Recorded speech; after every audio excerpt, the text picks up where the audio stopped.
Sweetheart, just use Mom's card. She has around $130,000 saved, my son said, handing my card to his wife without asking me. She went straight to the mall, loading up on electronics, designer clothes, and imported perfume. The cashier totaled $82,000, inserted the card, then looked up and said, "I'm sorry, but this card is..." Can you imagine the utter betrayal of hearing your own son, the child you poured your entire life into raising alone, tell his wife to just take your life savings, because you're old now and live for free? That moment, that exact moment, felt like the floor opening up beneath me. It wasn't just a betrayal. It was a punch to the gut that changed everything I thought I knew about my own family. And what happened next? Well, that's where my story truly begins. My name is Josephine, and that fateful day, I was in the kitchen, my hands covered in flour, preparing lunch. I heard Edward's voice, my son, from the living room. "Sweetheart, use Mom's card. She's got about $130,000 saved," he said so casually. Then, "She's got like $130,000 saved up." Those words cut through the wall, through me, like a closed fist. I couldn't believe what I was hearing. My own son, the child I carried for 9 months, the one I nursed, worked myself to the bone for, raised alone after his father left us. He was handing my bank card, my entire future, to Grace, his wife, as if it were his own. As if that $130,000, which represented 40 years of relentless work, ruined knees from scrubbing other people's floors, eyes tired from sewing until dawn, belonged to him. I dropped the rolling pin. It clattered on the counter. I stood there, frozen, my heart hammering so loud I could hear it echoing in my ears. "Are you sure, sweetie? She won't get mad." That was Grace, her voice sweet, saccharine, the kind she used when she wanted something. Oh, I knew that voice. I'd heard it for 15 years, watching her subtly manipulate my son. "My mom won't say a thing," Edward replied, his voice annoyingly confident. "She lives here for free, eats our food, uses our utilities. It's the least she can do. Help us out a little. Besides, she's old now. What does she need all that money for? We have expenses. We have a life ahead of us." Every single word was like a knife twisting in my back. Every syllable a fresh wound. I stood there, staring at the dough on the counter, feeling the tears welling up, hot and stinging. But I held them back. No, not now. Not anymore. I had cried enough in this house over the last 20 years. Too many tears. Ever since Edward had convinced me to sell my own little house to help him with the down payment on this property. The house he now claimed was his alone. Free, he'd said. I lived for free in the house I helped buy. I ate for free from the food I cooked for them every single day. I used for free the utilities I paid for with my meager $500 monthly pension, which I handed over in full every month, not keeping a single cent for myself. I heard Grace's footsteps approach the door, the jingle of her purse, the car keys. She was heading to the mall.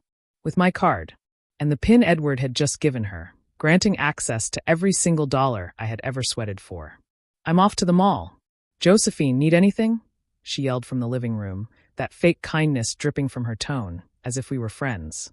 As if she hadn't taken my son from me, piece by piece, all these years. "No, dir. Thank you," I replied, my voice steadier than I thought possible. I didn't turn around. I didn't let her see my face. I heard the front door close, the car engine start, the sound fading down the street. I sank into a kitchen chair and looked at my hands. 68-year-old hands, gnarled with wrinkles and age spots. Hands that had worked without rest since I was 14. I remembered every single one of those $130,000. Every bill had a story. A sacrifice. A surrender. The first $10,000 came from working as a seamstress. I started at 6 a.m., left at 8 p.m., 6 days a week. $20 a day, which I kept in an envelope under my mattress. It took me 3 grueling years to save that first $10,000, eating rice and beans almost every day, never buying a new pair of shoes. Another $20,000 came from the extra cleaning jobs I did on Sundays, my only supposed day of rest. Huge houses belonging to rich families, who paid me $50 for 8 hours of backbreaking work. 3 houses every Sunday. $150 I saved entirely. Not a dime spent. The rest came from years and years of having no life of my own. Of not buying clothes, not going to the salon, never eating out. Saying no to everything that cost money. While other women my age went on trips with their friends or treated themselves, I was counting pennies, putting them into that bank account I'd opened 30 years ago. And for what? To have my own place someday. A small, modest apartment where no one could tell me I was living for free. Where I could close my door and be the master of my own space. My peace. My life. That was all I wanted. It wasn't much to ask for after 68 years in this world. But now my son, my own son, had just handed over my card as if it were his. As if I didn't exist. As if my life and my effort were worth absolutely nothing.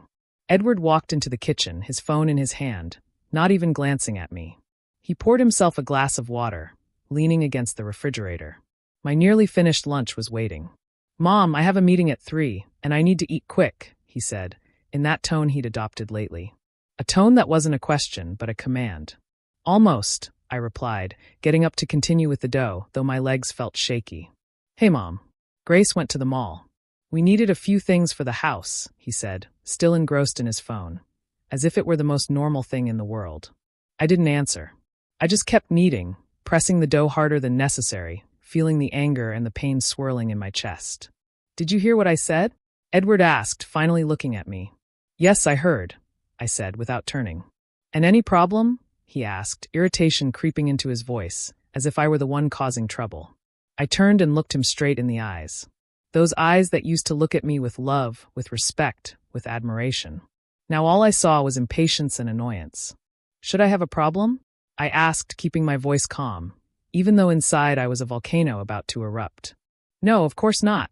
It's just some things for the house. Besides, Mom, you live here.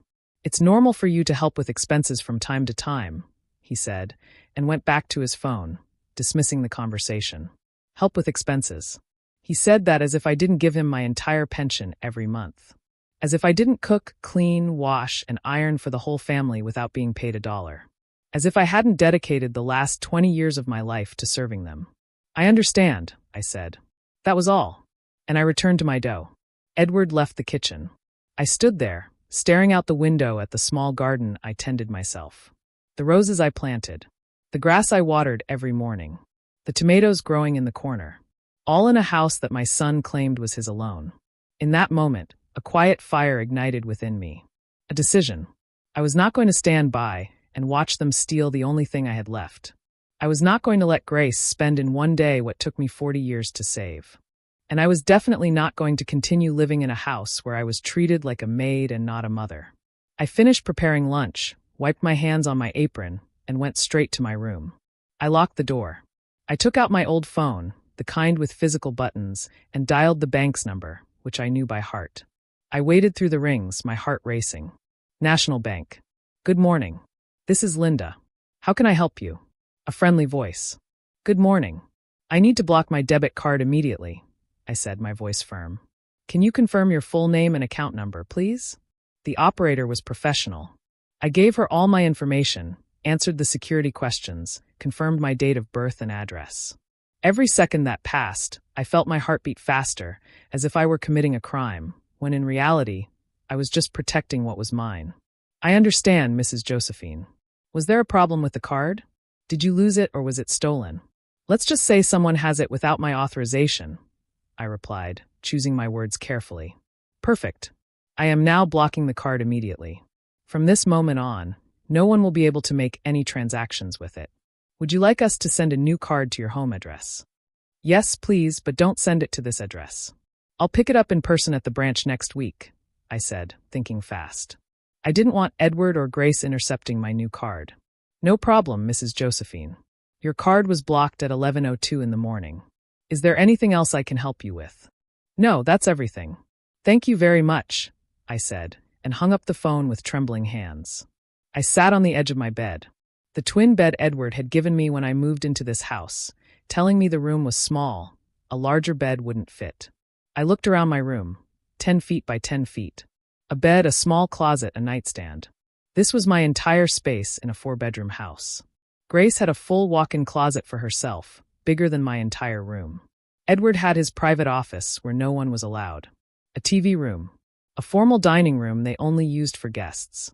And I lived in the smallest room, the one that was originally the pantry. But I hadn't complained. I never complained. Because he was my son. Because I loved him. Because I thought that one day he would see me as his mother again, and not as a burden. How incredibly naive I was. I heard Edward's phone ring in the living room. His voice answering, then silence. Then his voice got louder, more agitated. What do you mean it's blocked? That's impossible. My mom never blocks anything. She doesn't even know how to use those bank things. I could hear the frustration in his tone. I stayed still, holding my breath, listening. Grace, wait, let me call my mom. Seconds later, he was knocking on my door. Mom, are you in there? I need to talk to you, urgently. Coming. I called, waiting a few seconds before opening the door, feigning busyness. I opened it, and there he was, phone in hand, that anxious expression he got when things didn't go his way. Mom, Grace just called me from the mall. She says your card isn't working, that it's showing as blocked. Did you block it? He asked directly, no beating around the bush. I looked him in the eyes, and for the first time in 20 years, I wasn't afraid to tell the truth. Yes, I blocked it, I replied calmly. What? Why would you do that? Grace is at the checkout with a cart full of things. She's being completely embarrassed. Edward yelled, raising his voice. I didn't give her permission to use my card. That money is mine, I said, maintaining my composure. Mom, don't start with that now. Grace was just going to buy a few things we need for the house. It's not a big deal. Call the bank and unblock the card right now. Edward ordered, with that authoritarian tone he had developed over the years. No, I said simply. Edward fell silent, looking at me as if he couldn't believe what he had just heard. It was probably the first time in 2 decades that I had said no to him. What do you mean no, Mom? You're not understanding. Grace is waiting at the mall with $82,000 worth of purchases. Do you have any idea how embarrassed she is right now? Edward said, his face now red with anger. $82,000, I repeated slowly, feeling the words burn my throat. Edward, she was going to spend $82,000 of my money without even asking me. It's for the house, Mom. A new TV. A living room set. Appliances we need to replace. It's not like it's just for her, Edward explained, as if that justified everything. I did not authorize those expenses. I saved that money working for 40 years. It's not family money. It's my money, I said, my voice firm, though I was shaking inside. Mom, you live in this house. You use the electricity, the water, the gas, the internet. All of that costs money. Or do you think it's free? It's only fair that you contribute, Edward said, crossing his arms. I give you my entire pension every month. $500 that you never give back. I cook, I clean, I wash, I eat. Isn't that contributing? I asked, feeling my voice break. But I stood my ground. That $500 doesn't even cover your food expenses, Mom. You're being selfish. You have $130,000 saved up that you're not using for anything. What do you want it for? What are you going to do with it at your age? Edward said. And those words hurt me more than any physical blow. At my age. As if at 68, I no longer deserve to have dreams, plans, dignity. That money is to buy my own apartment. And stop being a burden to you, I said. And I saw Edward's eyes widen in surprise. What are you talking about? Nobody said you're a burden, Edward replied. But his voice didn't sound convincing. You just said it 5 minutes ago in the living room. You told Grace I lived here for free, that I ate her food, that I used her utilities, that I was old and didn't need that much money, I said. And I saw Edward's face go pale as he realized I had heard everything. There was a long, uncomfortable silence. Edward opened his mouth several times, as if trying to find words, but nothing came out. Mom, I didn't mean it like that, he finally said, but without looking me in the eye. But you said it. And you thought it.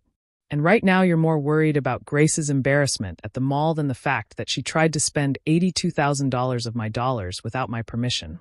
I said, feeling the tears trying to escape, but I kept holding them back. She's my wife, Mom. It's normal for me to defend her, Edward said.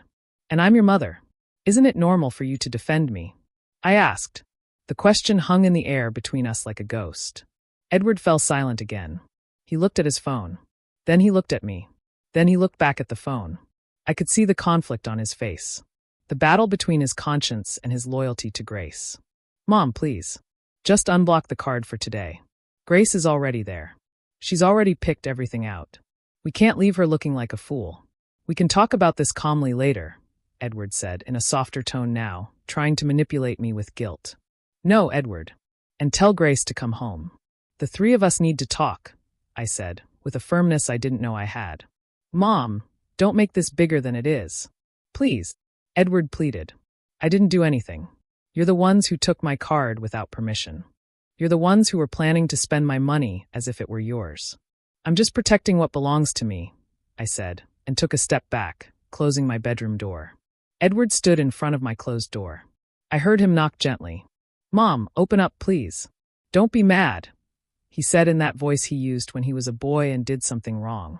The voice that used to melt my heart. But now it just made me angry. I didn't answer. I sat on my bed and waited. I heard his footsteps walking away. I heard him talking on the phone with Grace in a low voice. I heard him explain that I had blocked the card.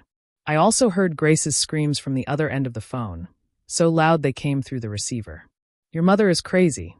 I'm standing here like an idiot in front of all these people. The cashier already called the manager. This is humiliating. Grace screamed, and I didn't feel a single ounce of guilt. Let her feel embarrassed. Let her feel what it's like when someone makes you look bad. I had felt embarrassed for 20 years. Every time I was introduced as the mom who lives with us at family gatherings. Every time Grace told her friends that I helped around the house, as if I were the maid. Half an hour passed before I heard Grace's car pull up. The door slammed open so hard it shook the walls. I heard her heels clicking on the hardwood floor. The sound that always announced a storm. Where is your mother? Grace's voice was full of venom. Grace, calm down. Let's talk about this calmly, Edward said, trying to appease her. Calmly. Calmly. Your mother put me through the biggest embarrassment of my life. There were like 20 people watching while the cashier tried to run the card over and over. I had to leave everything there and run out. Grace screamed. I could picture her perfectly, red face, hands waving. I know, honey. I know. But she heard what we talked about this morning. She's upset, Edward explained. So what if she heard? We told the truth. She lives here without paying for anything. The least she can do is help us when we need it. It's not fair that she has $130,000 saved up while we're killing ourselves working and paying all the bills for this house. Grace said, and every word confirmed what I already knew. To her, I wasn't a person. I was a source of money. I got up from the bed and opened my bedroom door. I walked towards the living room where they both stood. Grace looked at me with those eyes full of fury, still clutching her empty shopping bags. Josephine, we need to talk seriously, Grace said, without even a greeting. No hello or good afternoon. Yes, we need to talk, I replied calmly, and I sat in the armchair that was the only place they allowed me to sit. The large sofa was Grace's exclusive territory. Why did you block your card? Why did you embarrass me like that? Grace attacked immediately. I didn't embarrass you. You brought it on yourself by trying to spend $82,000 of my money without my permission, I replied, looking her directly in the eye. It's not just your money. This is a family. Family shares. Grace shouted, taking a step towards me. I am not your family, Grace. I am Edward's mother. And my money is mine. I earned it. I saved it. And I decide what to do with it, I said, keeping my tone calm, even though inside I wanted to scream everything I had held back for 15 years. Mom, please don't be like that. Grace just wanted to buy things we really need for the house. The TV in the living room is 8 years old. The couch is all worn out. The refrigerator is making weird noises. Edward intervened, trying to justify the unjustifiable. If you need those things, buy them with your own money. You both work. Edward makes good money as an engineer. Grace works at that clothing store. You have 2 salaries. Why do you need mine? I asked. Because we have expenses, Josephine. This house doesn't maintain itself. The mortgage is $1,200 a month. Utilities, another $300. Food, about $500. Internet, phones, car insurance. It all adds up. There's nothing left at the end of the month. Grace explained, in that victim tone she knew how to use so well. I give you $500 from my pension every month. That helps, I said. $500 is nothing, Josephine. That barely covers your food. Grace said with contempt. Then let me go. Let me buy my apartment with my money and stop being a burden to you, I said. And I saw Grace and Edward exchange a quick glance. A look I couldn't interpret at the time, but later understood perfectly. Mom, don't say that. Nobody wants you to leave. This is your home, Edward said, but his words sounded hollow, rehearsed. This is not my home, Edward. You said it yourself this morning. This is your house. I just live here, I said, feeling my voice finally break. Oh, for God's sake, don't start with the drama, Josephine. Nobody said that. Edward was just talking. Grace intervened, rolling her eyes. He did say it. And he's right. That's why I want to leave. I want my own place where I'm the owner, where I pay my own bills, where nobody makes me feel like I'm a burden, I said. And the tears finally started to roll down my cheeks. Mom, you can't live alone. You're 68 years old. What if you get sick? What if you fall? Who's going to take care of you? Edward said, with that fake concern that angered me more than his insults. I'm 68, not 108. I'm perfectly healthy. I can take care of myself. I did it for 40 years before I came to live here, I replied, wiping my tears with the back of my hand. But it's different now, Mom. You're older now. You need to be with family, Edward insisted. What I need is respect and dignity, and I don't have that here, I said, getting up from the armchair. Look, Josephine, let's be honest, Grace began, crossing her arms. You have nowhere to go. You have no other family. Your friends are in the same boat as you, or worse. You have no one. If you leave here, you'll end up alone in some sad little apartment, eating alone, watching TV alone, dying alone. Is that what you want? Her words were like slaps to the face, each one designed to destroy what little self-esteem I had left. And the worst part was, she was right about something. I didn't have much family. My sister had died 5 years ago. My parents decades ago. My few friends were scattered, each with her own life, her own problems. I'd rather be alone and at peace than accompanied and miserable, I replied. And I was surprised by my own bravery. Oh, how dramatic. Nobody's making you miserable, Josephine. We're giving you a roof over your head, food company. But of course, nothing is ever enough for you. Grace said sarcastically. You don't give me anything. I pay with my pension, with my work in this house, with my dignity, I said, raising my voice for the first time. Your pension doesn't even cover half of what you cost us here. And washing a few dishes and sweeping a little isn't work. Anyone can do that. Grace shouted, completely losing her composure. Then anyone can do it. Hire someone. I'm leaving, I said, and walked towards my room. You're not going anywhere, Mom. Stop being ridiculous. Edward yelled after me. I locked myself in my room. I heard the two of them continue arguing outside. Grace blaming Edward for being weak with me. Edward trying to calm her down. Both of them talking about me as if I were a problem to be solved, and not a person. I sat on my bed for hours, listening as the house gradually returned to its usual silence. Grace had locked herself in her room, slamming the door. Edward tried knocking on my door 2 more times, but I didn't answer. I had nothing more to say to him at that moment. When night fell, and the house was completely silent, I took out my old phone and dialed the only number I knew would comfort me. Linda, my lifelong friend, the only person who truly knew me. Josephine, what happened? It's almost 10 o'clock at night, Linda answered with a worried voice. And then I broke down. I told her everything. From the conversation I overheard in the morning, to the fight with Grace. From the $82,000 they tried to spend, to the hurtful words about my age and my loneliness. Linda listened without interrupting, letting me cry and vent like I hadn't in years. Josephine, listen to me carefully, Linda said when I finally ran out of words. Tomorrow morning, you're coming to my house. You can stay with me as long as you need while you look for your apartment. You can't stay there anymore. That house is killing your soul. Linda, I can't impose on you like that. You live in a small apartment. There's no space, I said between sobs. I have a sofa bed in the living room that's more comfortable than being in that house where they don't value you. Tomorrow, Josephine. Tomorrow you pack what you need and you come here. It's not a suggestion, it's an order, Linda said with that firmness she always had when she knew I needed a push. I barely slept that night. I stared at the ceiling of my small room, remembering how I had ended up in that place 20 years ago. Edward had just married Grace and told me they wanted to buy a bigger house, but couldn't afford the down payment. I had sold my small apartment, that 2-bedroom apartment I had bought with so much effort, and I gave the money to Edward. $50,000 that represented my entire life's work up to that point. It's a loan, Mom. I'll pay you back in 2 years when I get a raise, Edward had promised, his eyes shining with excitement. But 2 years passed, then 5, then 10. And the loan was never mentioned again. When I brought it up, Edward would get annoyed, saying he gave me a roof and food, that it was worth more than the $50,000. Now I understood that I had been a fool. I had trusted my son blindly, and he had abused that trust. Worse, I had allowed it for 2 decades because I was afraid of being alone. Afraid that Edward would reject me. Afraid of losing the only direct family I had left. But the fear of loneliness couldn't be stronger than my dignity. I couldn't keep living like this. When Friday morning came, I got up earlier than usual. I prepared breakfast as always, left everything ready on the table. But this time, I didn't stay to serve them. I showered, got dressed in my best clothes, and started packing my things into the 2 old suitcases I had stored at the back of the closet. I didn't have much.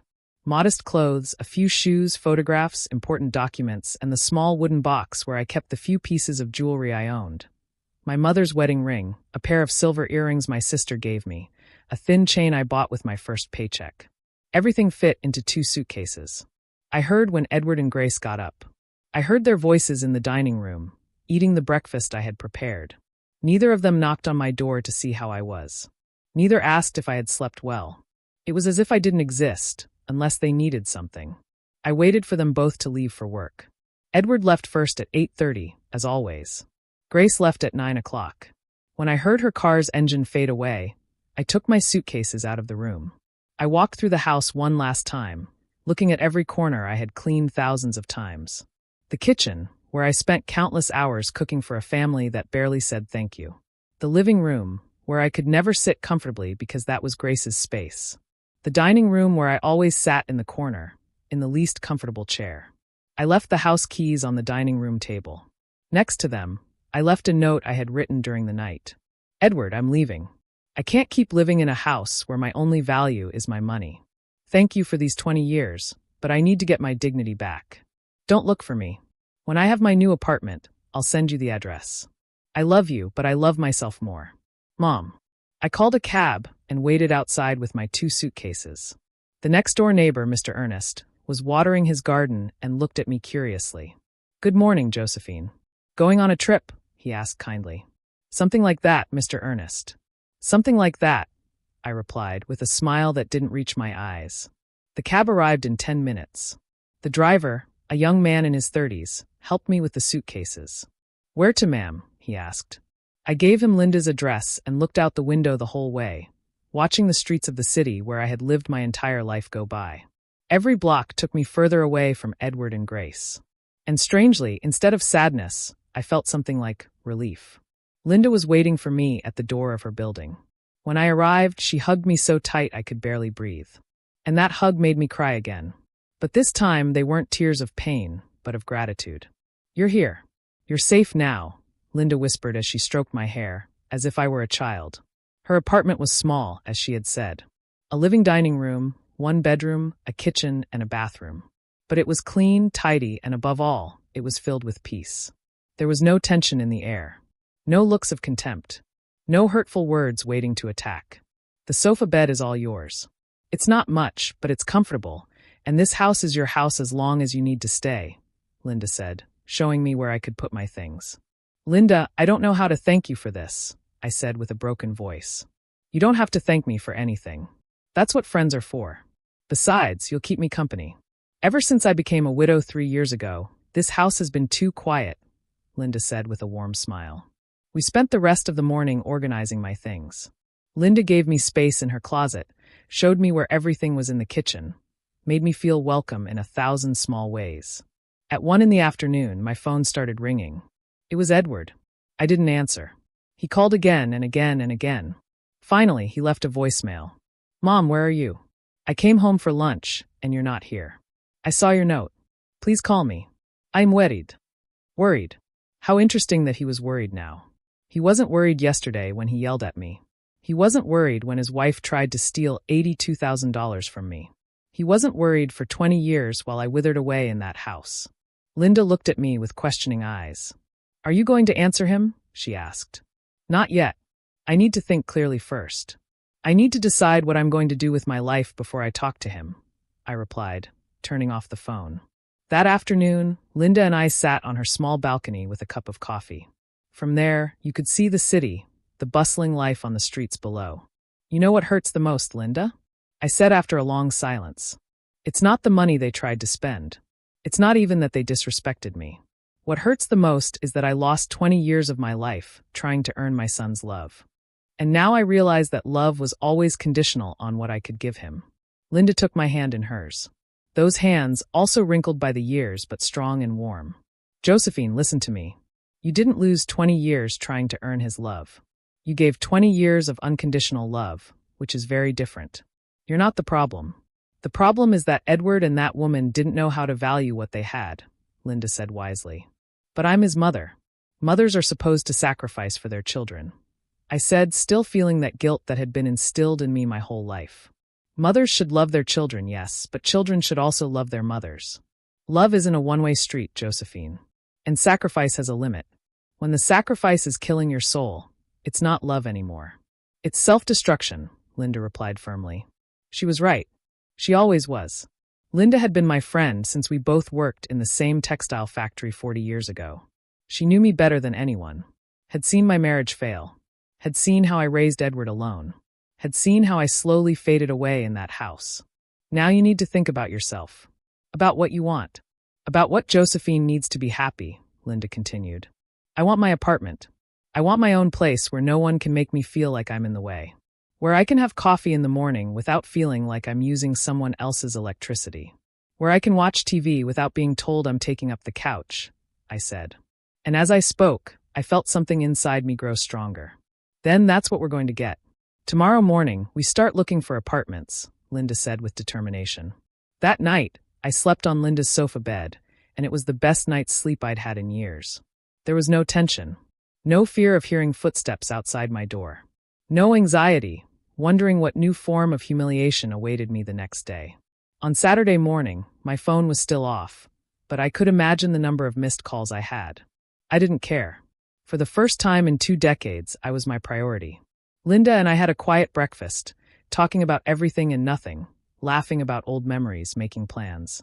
Afterwards, we got dressed and went out. We had marked 5 apartments to see that day, all within my budget. The first was too dark. The second was in a rundown building. The third was perfect, but on the 4th floor without an elevator, and my knees weren't what they used to be. The 4th had plumbing issues. But the fifth stole my heart the moment I walked in. It was a 2nd-floor apartment in a well-maintained and secure building. It had a living room with a large picture window overlooking a small park, a perfectly equipped open-plan kitchen, a spacious bedroom with a closet, and a clean, functional bathroom. It wasn't big, about 650 square feet, but it was cozy, bright, and had a peaceful energy. How much are you asking for it? I asked the man showing it to us. $55,000. It includes a parking space downstairs and a small storage unit in the basement. The HOA fees are $100 a month, explained Mr. Benjamin, the owner. $55,000. I could pay for it in cash and still have $75,000 left to live comfortably, for emergencies, for my final years. Can I see it again? I asked, and Mr. Benjamin nodded kindly. I walked through each space, imagining my life there. My bed in the bedroom, my clothes in the closet, my few photographs on the walls. I imagined making coffee in that kitchen, sitting by that window to read, sleeping without being startled awake. I saw my future in those empty walls. And that future was bright. I'll take it. I want to buy it, I said in a firm voice. Mr. Benjamin smiled broadly. Excellent decision, ma'am. It's an apartment with very good energy. The previous owner lived here for 20 years. She only moved because she went to live with her daughter abroad.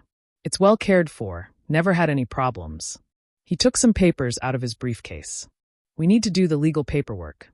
Do you have a trusted lawyer, or would you prefer I recommend one? Mr. Benjamin asked. I know a good one, Linda intervened. My cousin's son is a lawyer. He's honest and charges a fair price. Perfect. Then we can meet on Monday to start the paperwork. It usually takes a week to complete the whole legal process. Mr. Benjamin said. 1 week. In 1 week that apartment would be mine. My name would be on the deed. I would be a homeowner, not a burden living for free in someone else's house. We left the apartment with a signed agreement and a $5,000 down payment that I paid by check.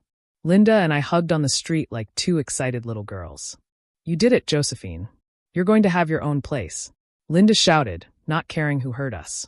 I did it, I repeated, feeling a huge smile spread across my face. I really did it. We returned to Linda's apartment, euphoric, making decorating plans, talking about what furniture I would need to buy, what things I could get secondhand to save money. It was then, in the midst of that happiness, that I decided to turn on my phone. I had 32 missed calls from Edward, 17 from Grace, and over 40 text messages. The messages started out worried. "Mom, where are you? Please answer. We're frantic." But then the tone changed. "Mom, this is ridiculous. Stop the drama. We need to talk about important things." And the last ones were outright threatening. "If you don't answer, I'm going to the police. This is abuse towards us. You're going to have to come back. You have nowhere to go." Linda read the messages over my shoulder and snorted with indignation. "That boy has lost his mind. Abuse towards them, he says, as if they haven't been abusing you for years." Linda said, shaking her head. "I have to talk to him, but by text." "I don't want to hear his voice yet," I said, taking a deep breath. I sat on the sofa and wrote a long message, choosing each word carefully. "Edward, I'm fine. I'm in a safe place with a friend. I needed to get out of that house to recover my mental health. For 20 years, I lived feeling like a burden. And yesterday's incident was the last straw. I bought my own apartment. I'm moving in a week. This isn't a punishment for you. It's a decision of self-love for me. When I'm settled, I'll give you my address and we can talk calmly. I love you, but I have to do this. Mom." I pressed send before I could change my mind. I saw the 2 check marks indicating the message was delivered. Then I saw them turn blue, indicating he had read it. The 3 dots appeared, indicating Edward was typing. They disappeared. They appeared again. Disappeared again. Finally, his reply came. "Mom, this is crazy. You can't just buy an apartment like that. Who's going to take care of you? Who's going to help you if you get sick? Have you thought about that? Besides, Grace is very upset. She says you owe her an apology for the embarrassment at the mall. We need you to come home and talk about this like adults." I read the message 3 times. No apology from him. No acknowledgement of what they had done. Just more manipulation. More attempts to make me feel guilty. More fake concern disguised as love. "Are you going to answer?" Linda asked. "Yes," I said, and wrote a short but clear reply. "Edward, I'm 68 years old, not 98. I can take perfectly good care of myself, and I don't owe Grace any apology. She tried to spend $82,000 of my money without my permission. If anyone should apologize, it's you too. We'll talk when I'm ready, Mom." After sending that message, I turned the phone off again. I didn't want to keep reading his attempts at manipulation. Linda was right when she said I needed space to think clearly, and that was impossible with Edward bombarding me with messages designed to make me feel guilty. Sunday was a day of absolute peace. Linda and I went to church in the morning, something I hadn't been able to do in years, because Sundays were when Grace organized her big family breakfasts, and I had to cook for everyone. Afterwards, we walked through the flea market, looking at secondhand furniture and things for the house. I found a small but beautiful dining table made of solid wood for only $80. The seller helped me load it into the taxi. I also bought a set of pots in good condition for $30. Some plates and glasses and towels for the bathroom. Linda insisted on buying me a new set of sheets she saw in a store. "So you can start your new life with new, clean sheets with no history," Linda said as she paid. And I couldn't help but cry again, but this time from emotion. We stored everything in the storage unit of Linda's building, waiting for the day I could move into my new apartment. Everything I bought, every object I set aside for my new life, was another step towards my freedom. On Monday morning, I met with the lawyer, Linda's cousin's son.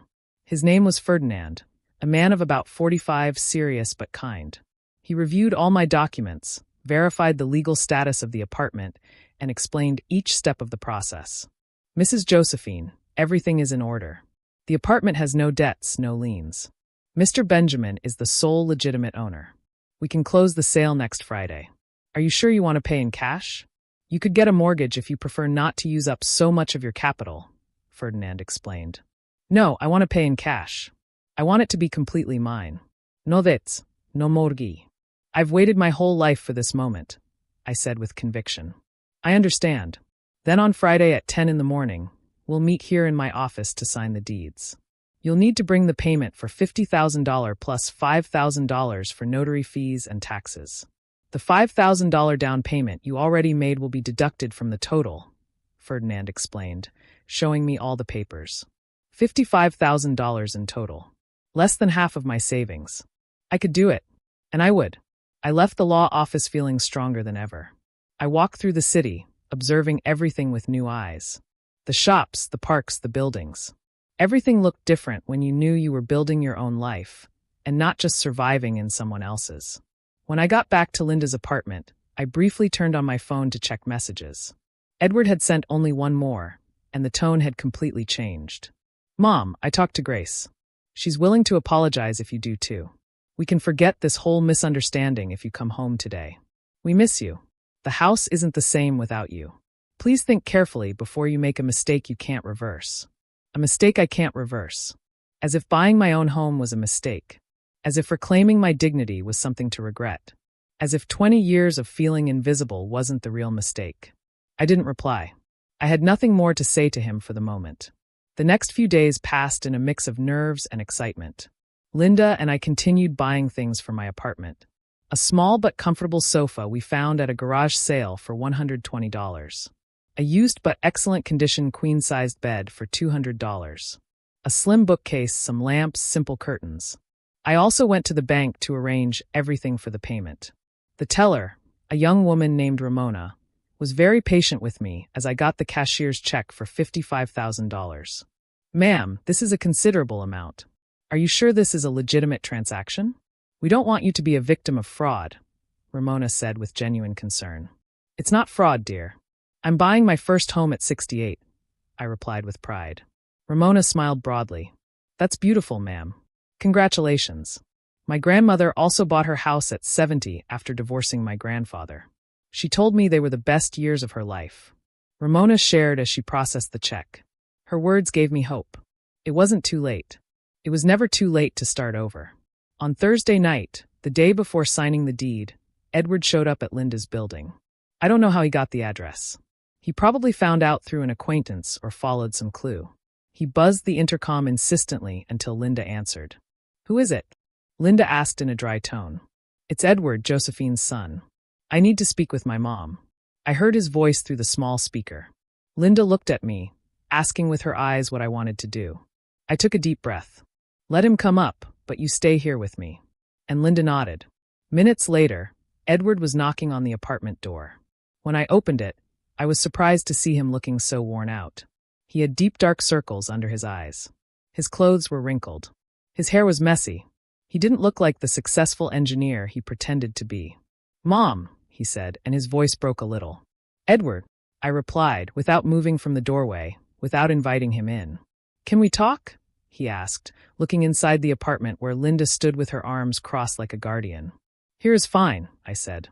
Edward sighed and ran a hand through his hair. Mom, this got out of control. I know Grace and I were wrong. We shouldn't have taken your card without permission.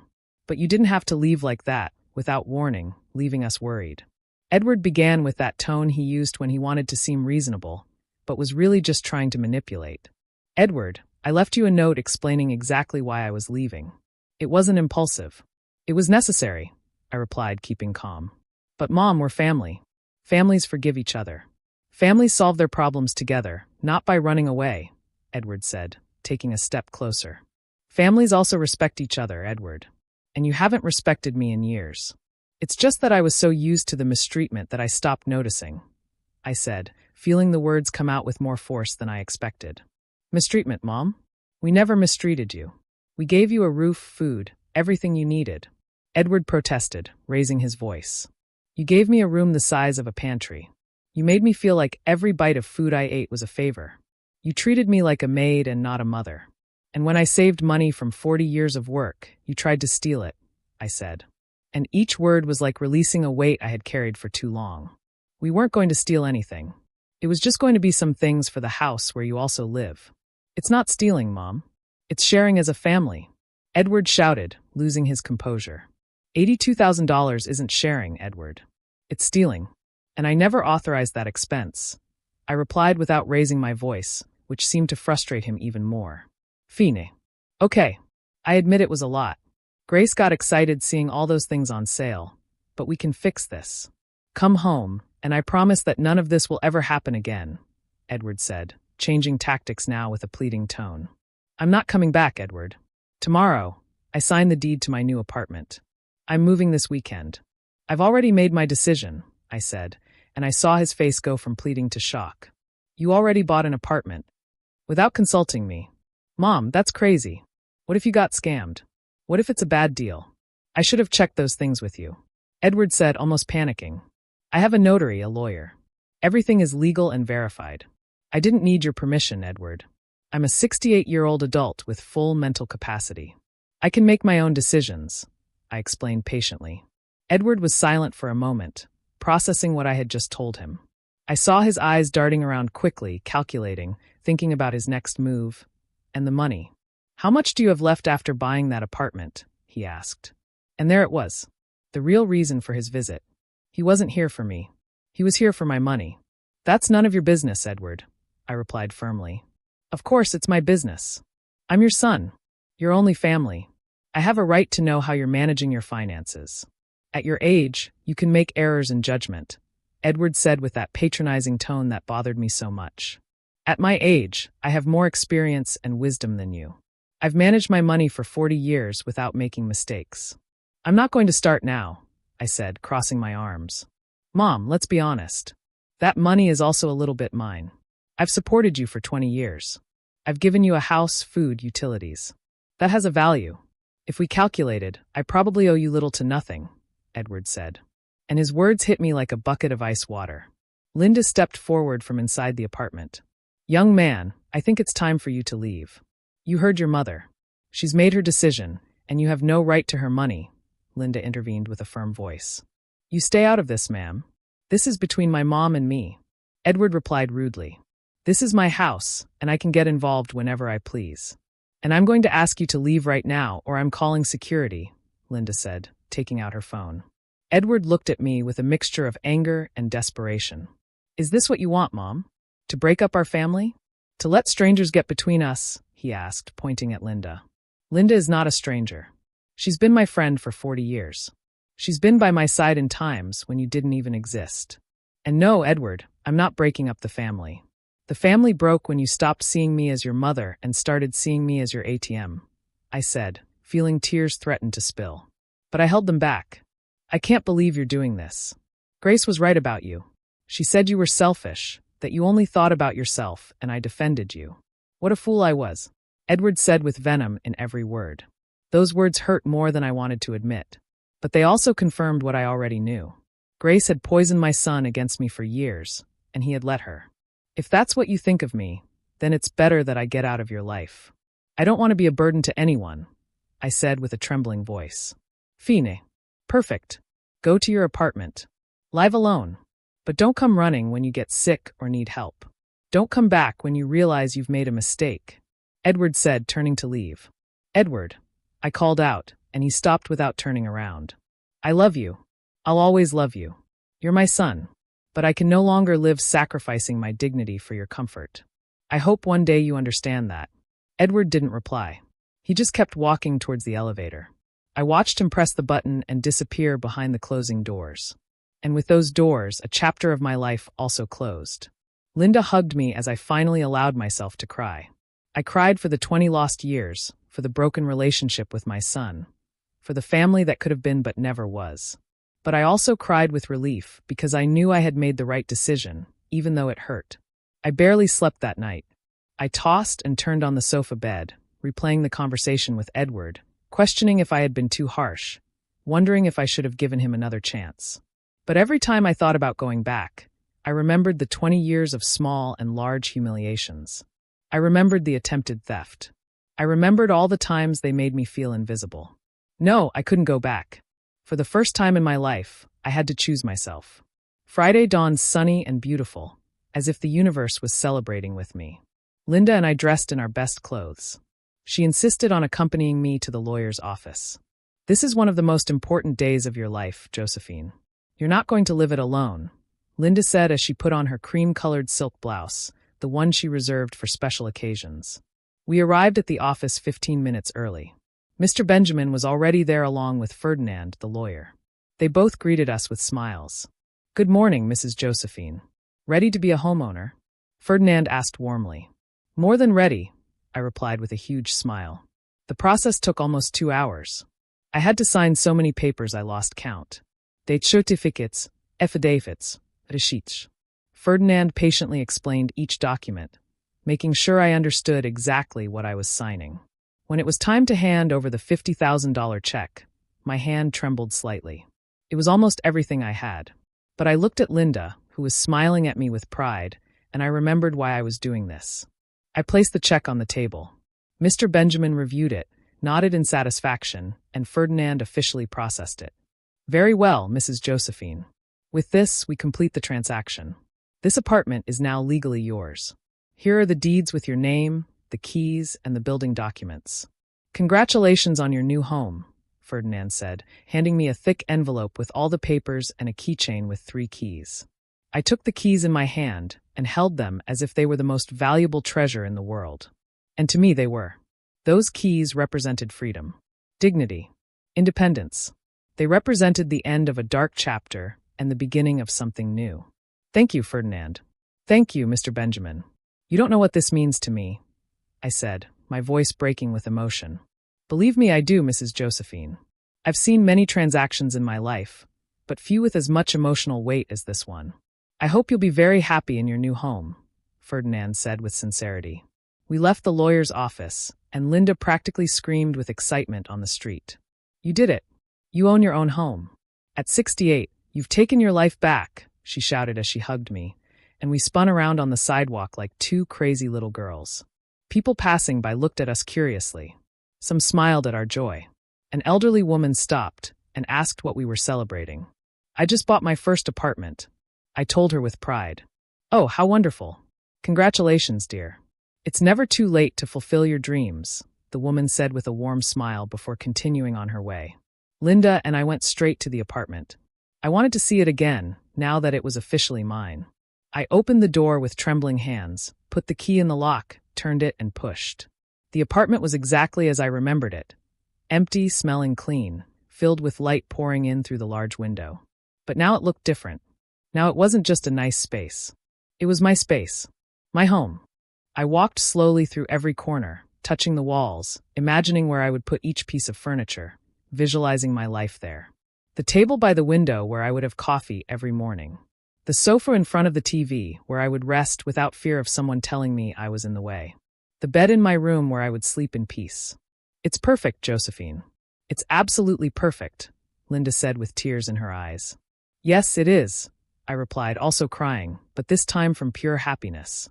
We spent the rest of the day cleaning the apartment from top to bottom, even though it was already quite clean. But I wanted it spotless before I brought my things in. Linda brought cleaning supplies, rags, brooms, and we worked together like in the old days, when we were young and cleaned other people's houses. On Saturday morning, Linda organized a small army of help. She called her niece Antonia, a strong 30-year-old who worked for a moving company.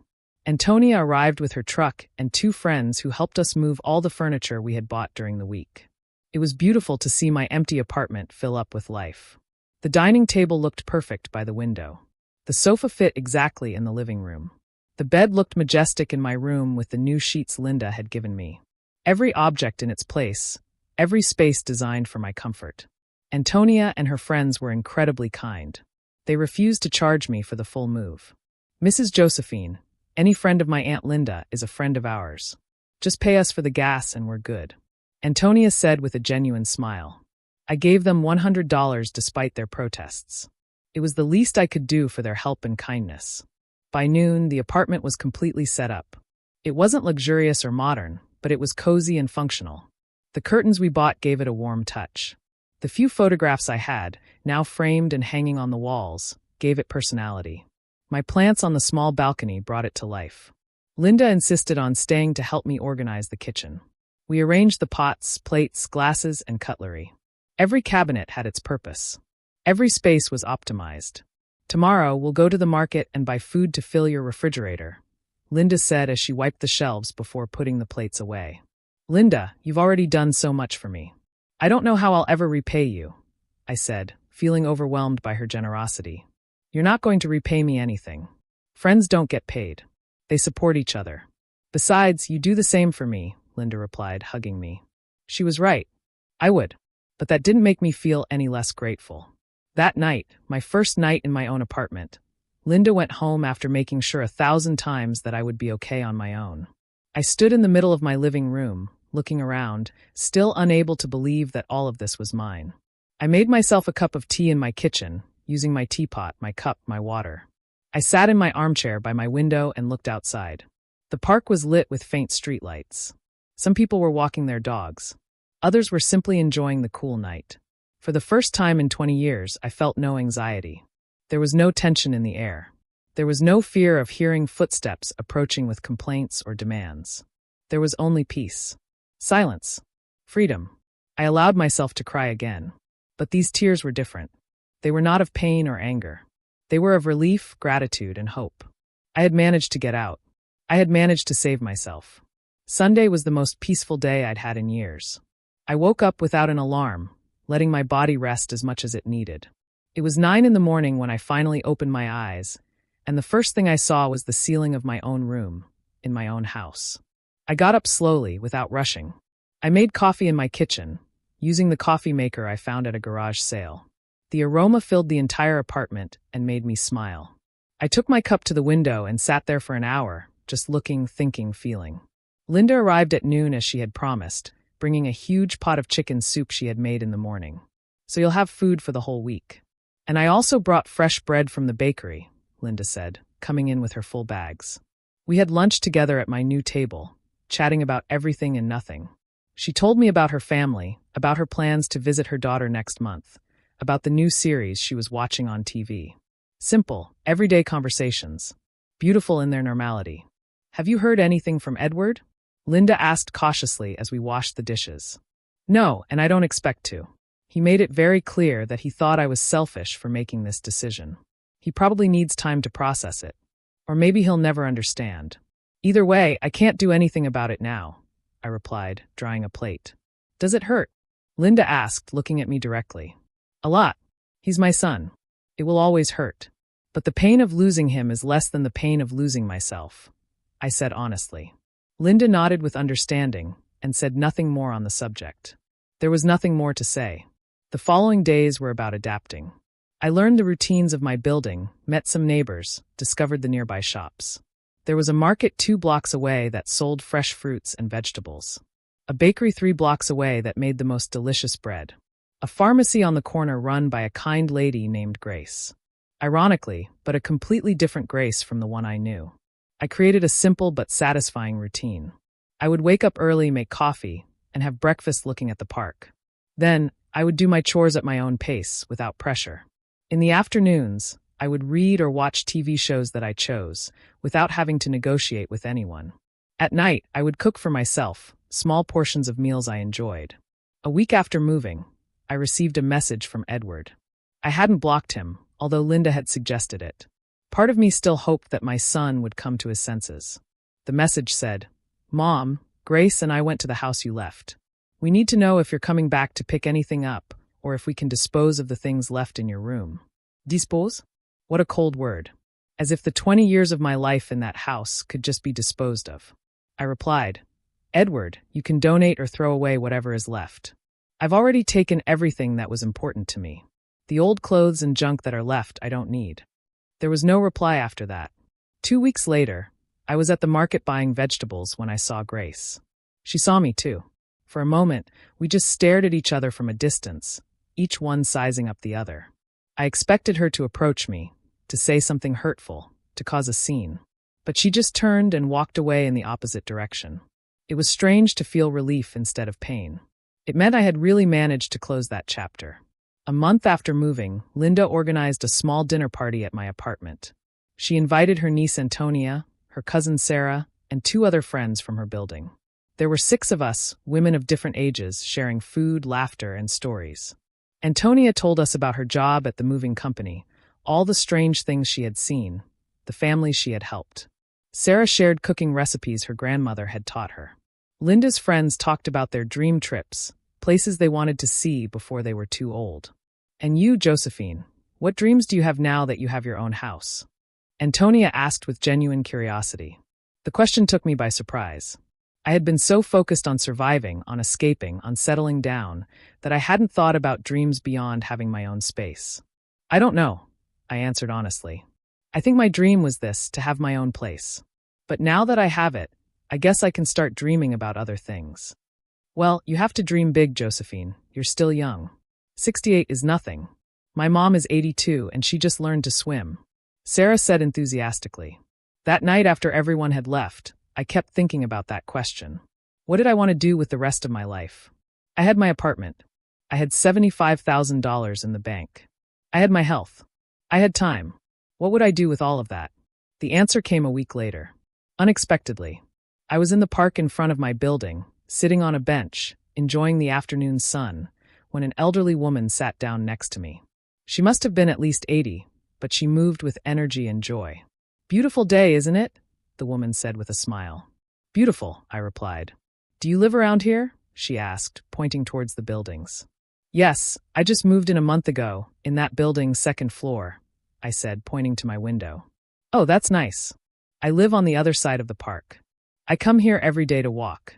The doctors say it's good for the heart, but I come because I like to see the people, see the children play. Watch life go by, the woman said philosophically. We talked for almost an hour. She told me her name was Antonia, that she had been widowed for 10 years, that she had 5 children, all living in different cities. She told me she had learned to live alone and that this was the happiest time of her life. When I was married, I always had to think about him first. What did he want to eat? What did he want to do? How did he feel? When my children were young, everything was for them. There was never time for me. But now I can do what I want, when I want, how I want. And it's liberating. Antonia explained, her eyes shining. Her words resonated deeply with me. It was exactly what I was beginning to discover. The following months were of pure rediscovery. I enrolled in a knitting class at the community center, something I had always wanted to do, but never had time for. I met a wonderful group of women, all in similar situations, all rediscovering who they were beyond being mothers, wives, or caregivers. I also started walking every morning in the park, half an hour each day. That became my sacred time.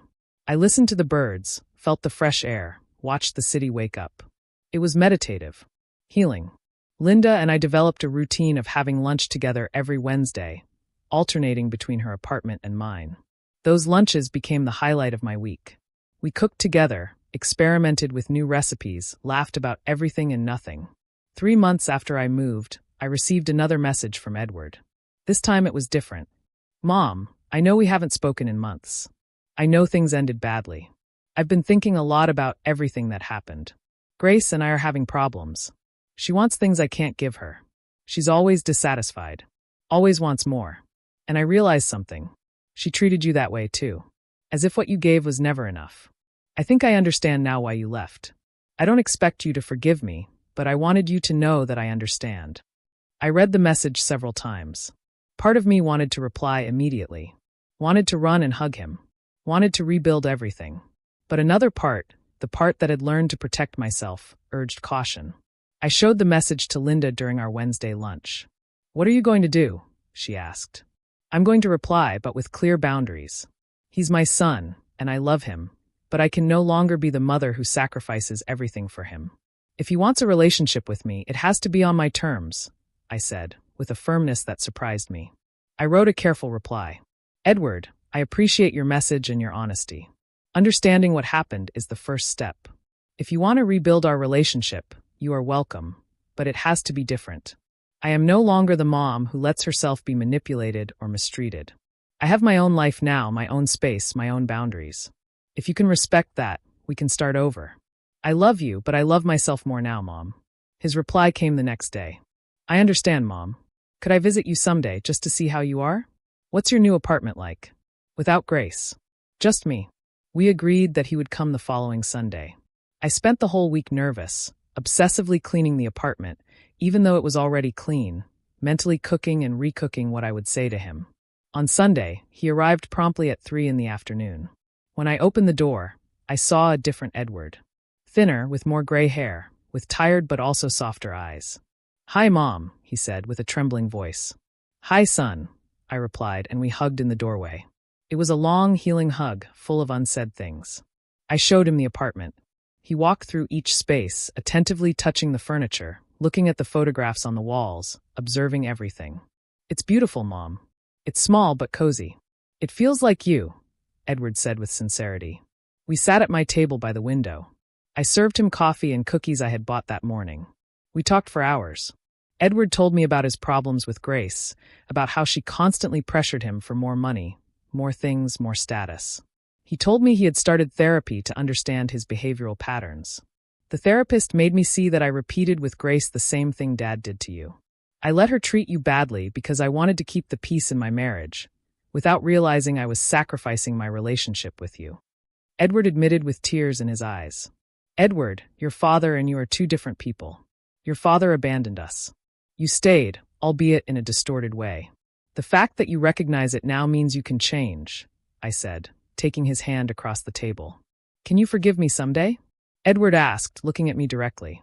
I've already forgiven you, son. Forgiveness isn't for you. It's for me to free myself from resentment. But forgiveness doesn't mean forgetting or going back to how we were. It means moving forward with healthier boundaries, I explained calmly.